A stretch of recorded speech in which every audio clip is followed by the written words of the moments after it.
You've always believed you procrastinate because you lack willpower. That is dead wrong. You fail to launch your most difficult tasks not because you're lazy, but because you fundamentally misunderstand how to think.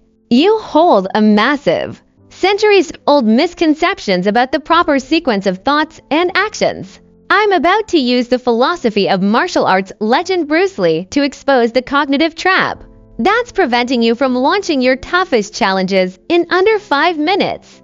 Hello, I'm your logic deconstructionist. Do you know this feeling? You are lying in bed, fully aware that you have a monumental task tomorrow, a report that could define your career, or a high-stakes exam. Your plan is immaculate. You've run through every single step in your mind, and yet you spent the whole night restless. But the next morning, you're paralyzed. Your brain is running at 1,000 miles an hour, agonizing over details, calculating every potential pitfall. But your body is a dead weight. This state of overthinking, underdoing, is what we call cognitive gridlock. It is not laziness. It is an action blockage caused by a mental circuit overload. Imagine that one lonely sock in your laundry basket. You see it every day. You know washing it takes 30 seconds, but your brain starts listing the anticipated costs. Pick it up. Take it to the laundry room. Start the machine. Wait. Hang it up. A simple motion has been broken down into an expected consumption list so complex that you opt out. Your brain isn't calculating the actual time of the task. It's assessing the friction of initiation. And cognitive gridlock is a direct result of that friction being too high. Stop asking yourself, how do I finish this task? And started asking, how do I initiate this task in 5 minutes? The answer lies in the action philosophy of one man, Bruce Lee. He solved humanity's most universal action paradox with one seemingly simple principle. Bruce Lee's core philosophy centered on the principle of action primacy. He believed that in a world of high uncertainty, the value of action and feedback always outweighs the value of mere thought and planning. When you're stuck in cognitive gridlock, you don't lack a better plan. You lack an effective launch command. Think about Lee's famous 1-inch punch. The explosive power wasn't in the length of his arm swing. It was in the micro-initiation. His fist started almost touching the target, minimizing wind-up and pre-judgment time. This is minimizing the path of action. In our philosophy, it's minimizing cognitive friction. Our brain doesn't need a grand blueprint to start. It needs an immediate, non-negotiable movement. We must fundamentally reject the millennia-old faulty assumption that thought is the trigger for action. That is false. The latest science tells us that, in many cases, action is the trigger for thought. The root of cognitive gridlock stems from the root fallacy. We believe we must achieve total situational awareness and the perfect emotional state before issuing an action command. Yet, overwhelming neurological evidence suggests that successful action is often fire first, focus later. Picture a top race car driver entering a high-speed curve. They cannot possibly calculate every variable before turning the wheel. They issue a crude steering command on action, and their brain's command feedback loop immediately kicks in. The body feels the G-force. The eyes capture the drift, and the brain instantly course corrects.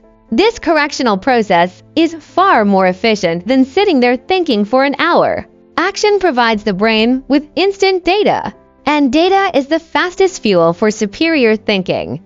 This command feedback loop is the key to breaking cognitive gridlock. We are not using brute willpower to overcome resistance. We are using a spark plug initiation to trigger the brain's own optimization mechanism. From this moment on, we introduce a new concept, the minimum initiation unit. The area of your brain responsible for issuing movement commands is less sensitive to time and has a lower threshold for trivial initiation than the area responsible for situational evaluation. To trick your brain, you must bypass its rational assessment and go straight to the movement command. You need to write a 5, 0-word report. Rational evaluation tells you, tough job, 20 hours required. Your situational evaluation zone flashes red, and initiation resistance spikes. But if you tell yourself, I will only open the laptop and type today's date on the document, this command bypasses the evaluation and goes straight to a movement command, where the resistance is 0. This is exactly what the Jeet Kune Do principle of economy of motion is all about. Achieving maximum effect with minimal cognitive effort. The real challenge isn't how to finish the task, but how to convince your body and brain we are simply doing something easy and insignificant right now. In the next section, we'll outline 3 specifics. Minimum friction. Science-backed paths to initiate your toughest tasks in 5 minutes. Facing a massive task. Your goal is not to start the work, but to find the action anchor. That one unit of action so small it feels ridiculous.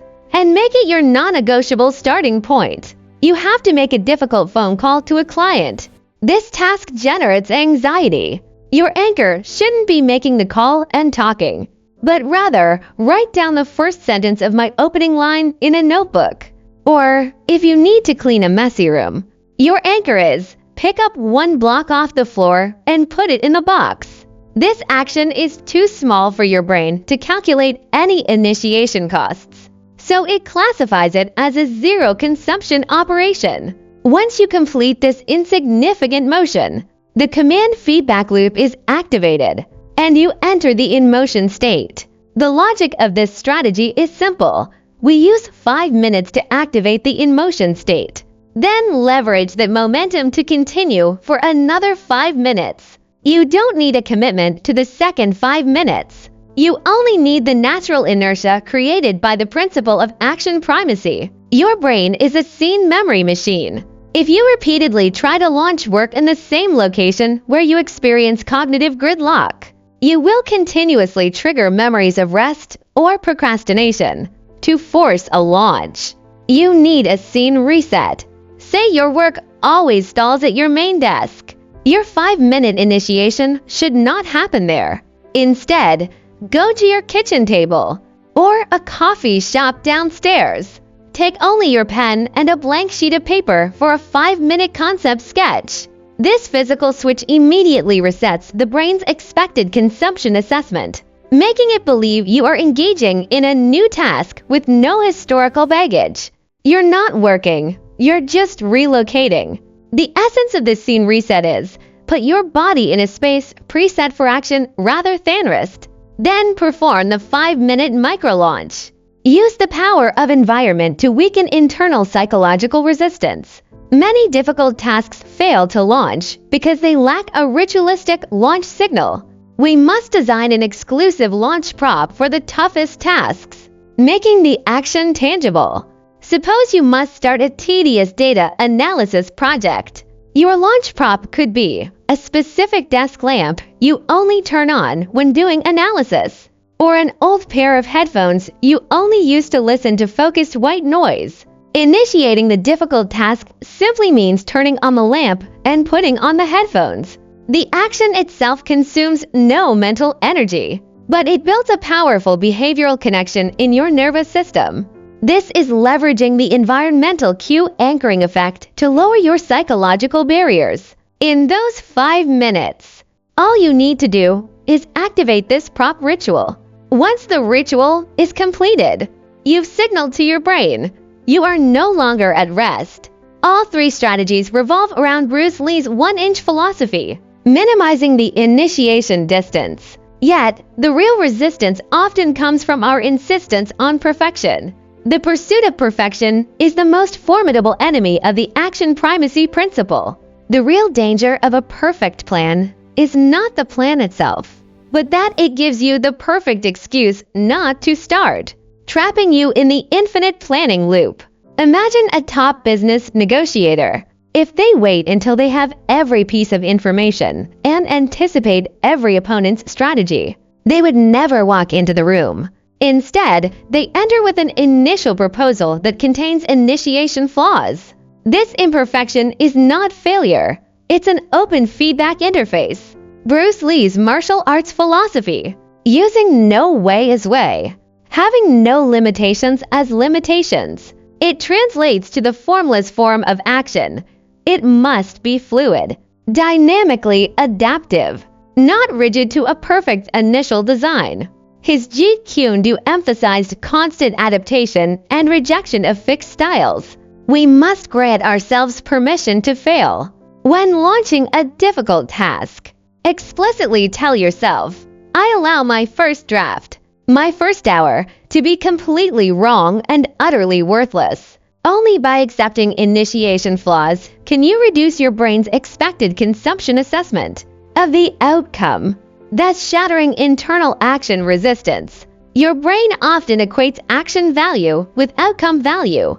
To combat perfectionism, we must redefine values, making the initiation itself the value. Suppose you are learning a complex new skill. Like coding, your first snippet of code is full of errors and won't run. If your value definition is writing runnable code, you will immediately feel frustrated. But if you switch the value definition to, I initiated a feedback loop with a new programming logic, then every error becomes valuable data. This cognitive adjustment shifts the goal from producing an outcome to generating feedback, massively reducing the fear of failure. Stop waiting for the perfect moment, because the perfect moment is a myth.